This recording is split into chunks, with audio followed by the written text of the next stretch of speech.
வணக்கம். திருவாரூர் அப்படின்னோடனே நம்ம ஞாபகத்துக்கு வர்றது ஆசியாலேயே பெரிய தேரான யாழி தேரு, தியாகராஜ கோயில், ஸ்ரீ அக்னிபுரேஸ்வரர் கோயில், முத்துப்பேட்டை மேன்க்ரோவ் ஃபாரஸ்ட், அதுக்கப்புறம் மறைந்த முன்னாள் இயக்குனர் திரு கே பாலச்சந்தர் அவர்கள் தான். இந்த திருவாரூருக்கு எதனால திருவாரூர் அப்படின்ற பேர் வந்துச்சு அப்படிங்கறத பார்ப்போம் வாங்க.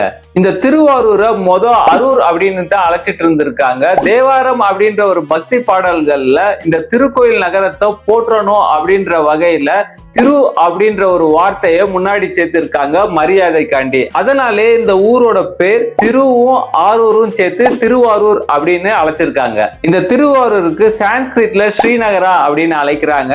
அதுபோக திருவாரூருக்கு செல்லமா கமலாலய கஷேத்ரா அப்படின்னு பேர் வச்சிருக்காங்க.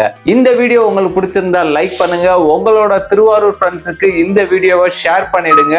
இந்த மாதிரி நிறைய இன்ட்ரெஸ்டிங்கான ஃபேக்ட்ஸுக்கு நம்ம சேனலை சப்ஸ்கிரைப் பண்ணிடுங்க. பாய்.